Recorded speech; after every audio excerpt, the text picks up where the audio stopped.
Hello everyone, this side Manish Verma, founder of V2 academy. अगर आप JEE main 2026 के exam में अपीयर होने वाले हैं तो आज का वीडियो आप सभी के लिए बहुत ही ज्यादा इंपॉर्टेंट होने वाला है। सो वीडियो को पूरी ध्यान से आप लोग देखिएगा। आप सभी लोग प्रिपरेशन तो कर रहे हैं, लेकिन जिस एग्जाम में आप अपीयर होने जा रहे हैं उसमें कंपटीशन कितना है, और कंपटीशन के अलावा सबसे इंपॉर्टेंट, अगर आपको उस एग्जाम को क्वालिफाई करना है तो इसके लिए कट ऑफ क्या कुछ रहती है। अगर आपको जेईई मेन क्वालिफाई करके जेईई एडवांस में अपीयर होना है तो उसके लिए कम से कम कितने परसेंटाइल आपके होने चाहिए, और उस परसेंटाइल के लिए जेईई मेंस में आपको कितना मार्क्स लेकर के आना है। और सबसे इंपॉर्टेंट, मार्क्स वर्सेस परसेंटाइल होता है, क्योंकि परसेंटाइल के अकॉर्डिंग ही यहां पे आपका रैंक बनता है। आपने ऐसा सुना होगा कि दो फ्रेंड है, ठीक है, दोनों साथ में पढ़ता है, लेकिन एक पढ़ने में काफी तेज है, ठीक है, फर्स्ट वाला पढ़ने में तेज है और सेकंड वाला पढ़ने में उतना तेज नहीं है। जब वो मॉक टेस्ट वगैरह लगाता है तो इनके 300 में से 200 नंबर के आसपास आता है, और इनका 300 में से 130 150 के आसपास, इस रेंज में ये लाई करता है। लेकिन जब दोनों जेईई मेन के एग्जाम में अपीयर होता है तो दोनों का शिफ्ट जो होता है वो अलग अलग होता है। किसी का किसी अन्य दिन एग्जामिनेशन है और दूसरे वाले बच्चों का किसी अदर दिन एग्जामिनेशन है।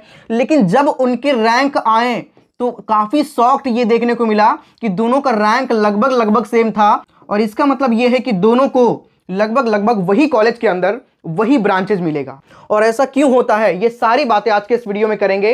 अगर आप इस वीडियो को पूरी ध्यान से देख लेते हैं तो आपके मन से एक एक डाउट क्लियर हो जाएगा। आप यकीन मानिए कि कट ऑफ और मार्क्स वर्सेस परसेंटाइल को लेकर किसी अदर वीडियो को देखने का कोई भी जरूरत नहीं पड़ेगा। इस वीडियो से आपका एक एक डाउट क्लियर हो जाएगा। वीडियो बहुत इंपॉर्टेंट होगा, सो पूरी ध्यान से आप लोग देखिएगा। लेकिन उससे पहले आप सभी बच्चों से प्यारा सा रिक्वेस्ट है कि जितने भी लोग नए हैं सब्सक्राइब करके बेल आइकन दबा लीजिएगा। ये चैनल अभी से लेकर के जब तक आपके एडमिशन नहीं हो जाते, सेशन 1 एग्जाम होगा, सेशन 2 होगा, एडवांस होगा, एडवांस के बाद जब रैंक आपका आ जाएगा उसके बाद जोसा और सीसैप काउंसलिंग स्टार्ट होता है, और सीसैप काउंसलिंग के अलावा कई सारे स्टेट लेवल के काउंसलिंग होते हैं। तो सबसे इंपॉर्टेंट क्या होता है, आपका एग्जाम देना तो होता ही होता है, लेकिन उससे भी ज्यादा इंपॉर्टेंट होता है सही तरीके से काउंसलिंग करना।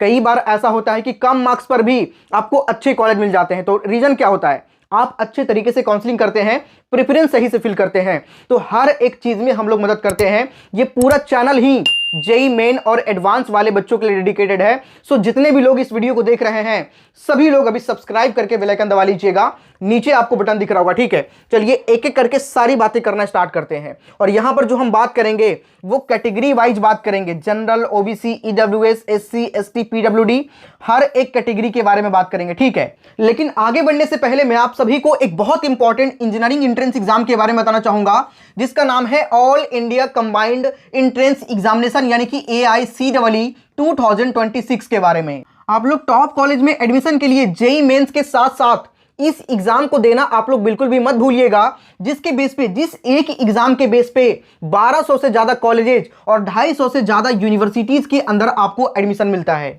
मतलब आपको अलग अलग कॉलेजेस और अलग अलग यूनिवर्सिटीज के लिए आपको अलग अलग एग्जाम देने के लिए कहीं नहीं जाना।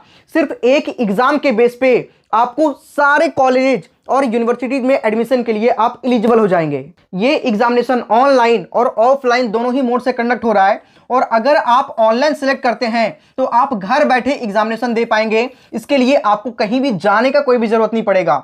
तो मैं तो सभी बच्चों को सजेस्ट करूंगा कि आप लोग ऑनलाइन ही प्रीफर करिए, जिससे आप घर बैठे एग्जामिनेशन दे पाएंगे। अपने पीसी, लैपटॉप, फोन, किसी भी माध्यम से आप एग्जाम को दे सकते हैं। तो अभी एप्लीकेशन फॉर्म ओपन है, सभी लोग जाकर के अप्लाई कर लीजिएगा। लिंक आपको डिस्क्रिप्शन और कमेंट के सबसे टॉप पे मिलेगा, ठीक है। जो ऑफलाइन एग्जामिनेशन है उसको अप्लाई करने का लास्ट डेट है 31 दिसंबर 2025, और अगर आप ऑनलाइन घर बैठे देना चाहते हैं तो उसको अप्लाई करने का डेट है आपका 20 जनवरी 2026। इससे पहले आप सभी को अप्लाई करना है, लेकिन बाद में आप भूल जाएंगे।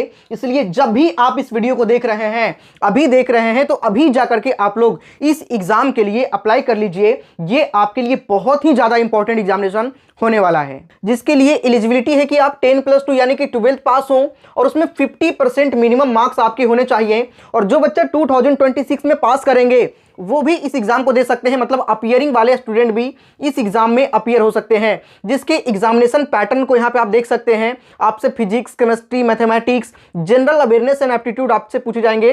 टोटल आपके 30 क्वेश्चन, मतलब टोटल 120 क्वेश्चन आपसे पूछा जाएगा।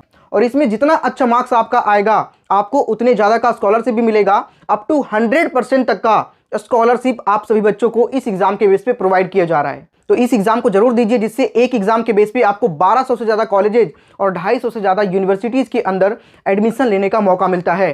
तो लिंक डिस्क्रिप्शन और कमेंट के सबसे टॉप पे होगा, अभी जाकर के आप लोग अप्लाई कर लीजिए। अब हम लोग वापस टॉपिक पे आते हैं, डिटेल में समझने का प्रयास करते हैं कट ऑफ और मार्क्स वर्सेस परसेंटाइल को। ठीक है, देखो जब भी कट ऑफ की बात आती है तो सबसे पहले आपको यह समझना होगा कि उस साल एग्जाम में कितने बच्चे अपीयर हो रहे हैं, क्योंकि cut off number of appeared candidate पे भी डिपेंड करता है। ठीक है, जैसे बात करें यहां पे 2022 से लेकर के हम 2025 तक का डेटा समझेंगे, उसके बाद में हम 2026 के बारे में आपको बताएंगे और बताने का प्रयास क्या कर रहे हैं यहां पे समझिएगा।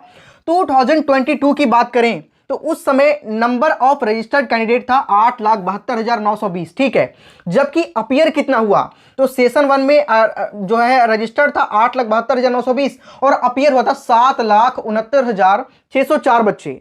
मतलब लगभग 1,03,000 के आसपास ऐसे बच्चे थे जिन्होंने रजिस्टर तो किया लेकिन एग्जाम में अपीयर नहीं हुआ। उसमें से हो सकता है कि कुछ डमी कैंडिडेट भी होंगे जो एक बच्चे 2 रजिस्ट्रेशन को कर लेते हैं, लेकिन मैक्सिमम बच्चे कई बार ऐसा होता है कि किसी ना किसी रीजन की वजह से वो एग्जाम में अपीयर नहीं हो पाते हैं। तो लगभग अभी का डेटा वो कम गया है, अभी लोगों में थोड़ा सा सेंसिटिविटी देखने को मिलता है। तो लगभग वो 50,000 के आसपास आप मानकर चल सकते हो कि जितने बच्चे रजिस्टर करते हैं उसमें से 50,000 के आसपास बच्चे कम अपीयर होते हैं। वही डेटा आप देख सकते हैं यहाँ पे। लेकिन जो final data unique registered candidate था 10,26,000 और अपीयर हुआ था 9,05,000। ठीक है, ये 2022 का डेटा है। 2023 में यही बच्चा बढ़कर हो गया था 11,62,000 और जबकि अपीयर होता 11,13,000 के आसपास। 2024 में 14,76,000 के आसपास रजिस्टर्ड किया था और 14,15,110 के आसपास बच्चे अपीयर हुए थे।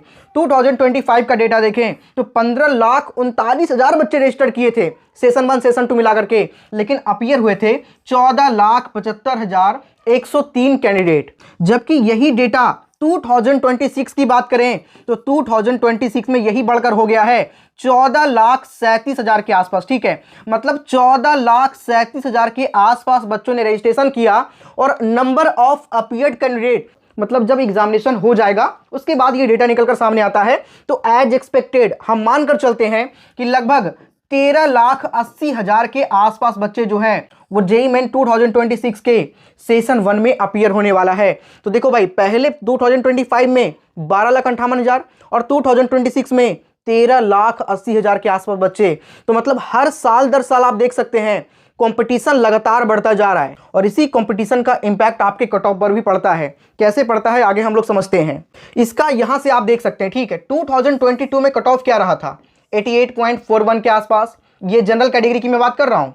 2023 में यही बढ़कर हो गया था 90.77 परसेंटाइल। ठीक है, 2024 में था 93.23 परसेंटाइल, 2025 में कितना रहा था 93.10 परसेंटाइल। लेकिन जिस तरीके से कंपटीशन देखने को मिल रहा है 2026 में 94.5 परसेंटाइल के आसपास रहने की पूरी पॉसिबिलिटी है, क्योंकि जितने बच्चे सेशन 1 सेशन 2 मिलाकर के पहले अपीयर हो रहे थे उतने बच्चे इस बार मल्ली सेशन 1 के लिए रजिस्ट्रेशन किया है। और जब नंबर ऑफ अपीयर्ड कैंडिडेट बढ़ेगा तो ऑब्वियस ही बात है इसका इंपैक्ट आपके परसेंटाइल पे पड़ेगा। लेकिन परसेंटाइल बढ़ने का मतलब ये कतई नहीं होता है कि आपके बच्चे ज्यादा अपीयर होंगे। देखो, जेईई एडवांस में अपीयर होने के लिए एक फिक्स होता है कि हर साल लगभग 2.5 लाख बच्चे ही एडवांस के लिए अपीयर हो सकते हैं। और ये जो कट ऑफ आप देख रहे हो ना, ये जेईई मेन ओनली क्वालिफाई करके एडवांस में अपीयर होने के लिए कट ऑफ है। ऐसा बिल्कुल भी नहीं है कि अगर इससे कम परसेंटाइल आपका आता है तो आपका एडमिशन नहीं होगा। एडमिशन हो जाएगा। Admission 20 percentile, 25 percentile, 30 percentile, 50 percentile वाले बच्चों का भी हो जाता है। लेकिन भाई मैटर करता है कि अगर आपको एडवांस में अपीयर होना है तो इस कट ऑफ को तो आपको क्वालिफाई करना ही होगा। और हर साल लगभग 2.5 लाख के आसपास बच्चे ही एडवांस के लिए क्वालिफाई करते हैं, और जिसमें से 1,80,000 से लेकर के 1,90,000 के आसपास बच्चे एडवांस में अपीयर होते हैं। तो यहां पे समझना, एडवांस में फिक्स बच्चे अपीयर हो सकते हैं, लेकिन भाई मेंस में अगर बच्चे बढ़ रहे हैं, जैसे 9 लाख जब बच्चा अपीयर हो रहा था मेंस में, उस समय भी 2.5 लाख बच्चे अपीयर हो रहे थे एडवांस में, और जब 15 लाख के आसपास बच्चे होने लग गए, अभी भी 2.5 लाख के आसपास बच्चा ही एडवांस में अपीयर होगा। तो इसका मतलब आपने समझा कि पहले 9 लाख बच्चे अपीयर हो रहे थे जेईई मेंस में, लेकिन अभी 14 से 15 लाख के आसपास बच्चे अपीयर हो रहे हैं, जबकि एडवांस में फिक्स बच्चे ही अपीयर होंगे। मतलब 2.5 लाख के आसपास बच्चे ही क्वालिफाई करेंगे और इसी में से जो बच्चे का देने का मन रहेगा वो जाकर के जेईई एडवांस के एग्जाम में अपीयर होगा। तो ये चीजें आपने मोटा मोटा समझ लिया, ठीक है। इतना डिटेल में आपको कोई नहीं बताएगा, इसीलिए मैं कहता हूं कि यहाँ पे जो भी चीजें आपको बताई जाएगी हर एक चीज एकदम डिटेल में डेप्थ एनालिसिस के साथ में आपको बताया जाता है। सो आप सभी लोग सब्सक्राइब करके बेल आइकन जरूर दबाइएगा, नीचे बटन आपको दिख रहा है, ठीक है। वहीं अगर ईडब्ल्यूएस कैटेगरी की बात करें तो इसे आप 82 परसेंटाइल के आसपास मानकर चल सकते हैं और इसे भी आप ओबीसी एनसीएल को भी 82 परसेंटाइल के आसपास मानकर चलिएगा, ठीक है। एससी कैटेगरी वाले 65 परसेंटाइल के आसपास, एसटी कैटेगरी वाले 50 परसेंटाइल के आसपास मान लीजिएगा। और वहीं पीडब्ल्यूडी कैंडिडेट जो होते हैं उनके 1 परसेंटाइल से भी कम कट ऑफ जाता है, तो आप इसे 1 परसेंटाइल मानकर चलिए, है ना। हालांकि जाता है 0.007 इस तरीके से करके, तो आप 0.01 भी परसेंटाइल अगर आपका बन जाता है तो उस कंडीशन में पीडब्ल्यूडी कैंडिडेट वाले बच्चे जेईई मेन क्वालिफाई करके एडवांस में बैठने के लिए एलिजिबल हो जाता है। और इसके लिए तो भाई आप समझ रहे हो, माइनस में भी निगेटिव मार्किंग भी है, तभी बच्चा मेन क्वालिफाई करके एडवांस में बैठ सकता है जो पीडब्ल्यूडी कैंडिडेट वाला बच्चा है। तो 1 परसेंटाइल मान लो, ठीक है। तो ये मानकर चलना कि अगर इतने परसेंटाइल के अंदर आपका मार्क्स आता है तो उस कंडीशन में आप जेईई मेन क्वालिफाई करके एडवांस में अपीयर हो सकते हैं। लेकिन कोई बच्चा, आप ये मत सोचकर चलना कि हमारा इतना आ जाए बस बहुत है, ऐसा मत मानकर चलना, क्योंकि ये तो बस क्वालिफाइंग है। अगर आपको अच्छा एनआईटी सिक्योर करना है, अच्छे ट्रिपल आईटीज के अंदर कंप्यूटर साइंस ब्रांच आपको चाहिए, तो उसके लिए सीन कुछ अलग होता है। इसी में आपको अच्छे परसेंटाइल लेकर के आने होंगे, 95 परसेंटाइल, 96 परसेंटाइल, मिनिमम मैं बता रहा हूं 95। हालांकि ट्राई तो करना 99 प्लस परसेंटाइल लेकर के आए, लेकिन हर बच्चे का तो नहीं आ सकता ना। अगर 15 लाख बच्चा अपीयर हो रहा है तो 15,000 बच्चा ही 99 परसेंटाइल के अंदर में आएगा, है ना। किसी भी 1 परसेंटाइल के अंदर 15,000 के आसपास बच्चा ही होगा। लेकिन आप अपना बेस्ट तो ट्राई कर ही सकते हैं, तो जितना बेस्ट ट्राई करेंगे आपके लिए उतना ही ज्यादा फायदेमंद होगा। क्योंकि अगर आप 99 ना करके 98 परसेंटाइल भी आ जाता है तो सो फॉर सो गुड, जो उसमें आपके रैंक के अकॉर्डिंग जो बेस्ट उससे बेस्ट कॉलेज उसमें मिल रहा होगा वो आपको मिल जाएगा। तो इतनी सारी चीजें अभी तक आपको समझ में आ गई होगी, ठीक है। तो अब तक मैंने आपको सारी चीजें, फंडामेंटल चीजें आपको बता दिया। अब आप बहुत इजीली तरीके से आप समझ पाएंगे यहां पे जो मैं बताने वाला हूं। अब यहां पे समझते हैं मार्क्स वर्सेस परसेंटाइल। समझना काफी आसान हो गया होगा। देखो, मैंने आपको पहले क्या बताया कि अगर शिफ्ट इजी होगा तो आपके ज्यादा मार्क्स पर भी कम परसेंटाइल बनेगा, लेकिन शिफ्ट अगर डिफिकल्ट आ गया तो आप देख सकते हैं कम मार्क्स पर भी अच्छे परसेंटाइल बन रहे हैं। जैसे 99 परसेंटाइल की बात करें तो 2024 के जनवरी अटेम्प्ट में 235 नंबर लेकर के आने पड़ रहे थे। शिफ्ट अगर इजी आ गया तो, बहुत इजी शिफ्ट की मैं बात कर रहा हूं जिसमें मैक्सिमम क्वेश्चन बनने वाला हो। और शिफ्ट इजी है या फिर हार्ड है कैसे पता चलता है? नंबर ऑफ जो है अटेम्प्ट, क्वेश्चन अटेम्प्ट पे, ठीक है, कि कितने क्वेश्चन की शिफ्ट के अंदर अटेम्प्ट हो रहा है, ठीक है। इस पे डिपेंड करता है आपके पेपर इजी है या फिर डिफिकल्ट है। तो जनवरी अटेम्प्ट का आपने देख लिया। अप्रैल की बात करें तो 215 पे 99 परसेंटाइल बना था। वहीं 2025 के जनवरी शिफ्ट की बात करें तो 200 मार्क्स पे बन गया था। और वहीं अगर अप्रैल शिफ्ट की बात करें तो 203 मार्क्स पे बना था। जबकि वहीं इजी शिफ्ट में 148 पे ही 99 परसेंटाइल बन गया था। मतलब गैप आप देख पा रहे हो, 52 मार्क्स का गैप, ठीक है। तो अगर इजी शिफ्ट आ गया तो आपको ज्यादा क्वेश्चन बनाना पड़ जाएगा, और अगर हार्ड शिफ्ट आ गया तो कम क्वेश्चन भी सही होता है, तब भी आपके 99 प्लस परसेंटाइल बन जाते हैं। जबकि 95 परसेंटाइल की बात करेंगे तो 2024 के अंदर 104 नंबर पे आपका 95 परसेंटाइल के आसपास बन गया था। 2025 में 96 मार्क्स के आसपास, ठीक है। लेकिन ये शिफ्ट बहुत हार्ड रहा। तो अगर इजी शिफ्ट की बात करेंगे तो इजी शिफ्ट में लगभग आपके 115 120 नंबर के आसपास इसमें भी लेकर के आने पड़ सकते हैं। लेकिन यहाँ पे एक चीज आप गौर कर रहे होंगे कि जनवरी अटेम्प्ट में 95 परसेंटाइल के लिए कम नंबर लेकर के आना पड़ रहा है, जबकि वही नंबर अप्रैल में बढ़ गया। देख सकते हो यहाँ पे 131 मार्क्स, 118 मार्क्स यहाँ पे आप देख सकते हैं। तो इसका सीधा सा मतलब ये हुआ कि जनवरी में कंपटीशन थोड़ा सा कम होता है, क्योंकि यहाँ पे बच्चे कम अपीयर होते हैं। अप्रैल अटेम्प्ट में जो सीबीएसई बोर्ड वाले बच्चे या फिर अन्य बोर्ड वाले बच्चे हैं वो भी अपीयर होते हैं, और लगभग 1.5 से 2 लाख के आसपास बच्चे वहां पे बढ़ जाते हैं। इस वजह से आप कह सकते हैं कि जनवरी अटेम्प्ट में अच्छे से फोकस करिएगा तो आपके कम नंबर पर भी अच्छे परसेंटाइल आपका बन जाएगा। और अगर अच्छा परसेंटाइल बन गया तो उसी परसेंटाइल के बेस पे आपका रैंक मिल जाएगा। तो इसीलिए मैं सभी बच्चों से कहना चाहूंगा कि आप लोग इस वाला जो अटेम्प्ट है, जनवरी वाला जो अटेम्प्ट अटेम्प्ट है, इस पे आप लोग काफी अच्छे से फोकस करिएगा। इस बार एक मोटा मोटा आइडिया लेकर के चलें 2026 के अंदर।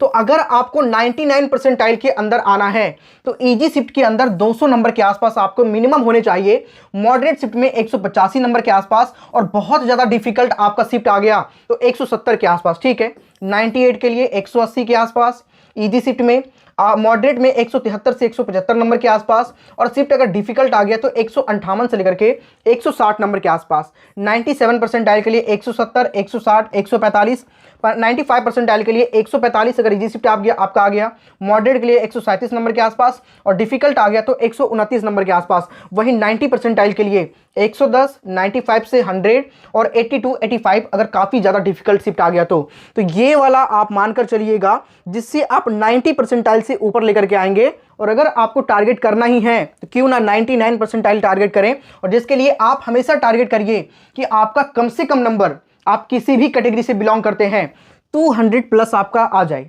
अगर आप SC, ST, OBC, EWS category से या फिर PWD कैटेगरी से बिलोंग करते हैं तो आपको वहां पे लिवरेज मिल जाएगा, अच्छे कॉलेज मिल जाएंगे, NIT त्रिची, वारंगल, सूरतकल जैसे कॉलेज आपको मिल जाएगा, और वहां पे कंप्यूटर साइंस आपको मिल जाएगा। तो आप हमेशा टारगेट जो है वो बड़ा रखिए, और 300 में से 200 नंबर तो मिनिमम आपके आने ही चाहिए।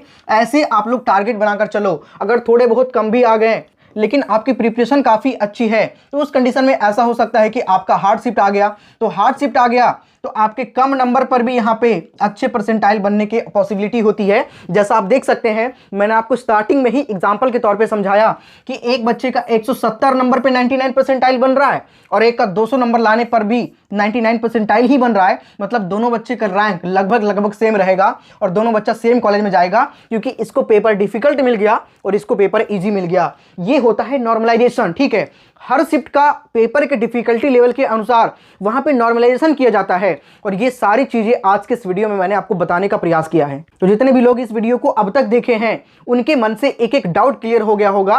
अगर आपको वीडियो पसंद आया तो कमेंट में एक अच्छा सा प्यारा सा कमेंट जरूर करिएगा, और साथ ही इस चैनल को सब्सक्राइब करके बेल आइकन दबा लीजिएगा। ये चैनल अभी से लेकर के जब तक आपके एडमिशन नहीं हो जाते, प्रॉपर काउंसलिंग में भी हम लोग आपकी कंप्लीट मदद करेंगे। सो आप लोग सब्सक्राइब करके बेल आइकन दबा लीजिएगा, नीचे बटन आपको दिख रहा होगा। साथ ही मैंने एक एग्जाम के बारे में आपको बताया है जो कि है AICEE 2026। अगर आपने अभी तक अप्लाई नहीं किया है, अप्लाई करने का लिंक डिस्क्रिप्शन कमेंट के सबसे टॉप पे है, अभी जाकर के आप लोग अप्लाई कर सकते हैं। चलिए मिलते हैं किसी नेक्स्ट वीडियो में, तब तक के लिए जय हिंद।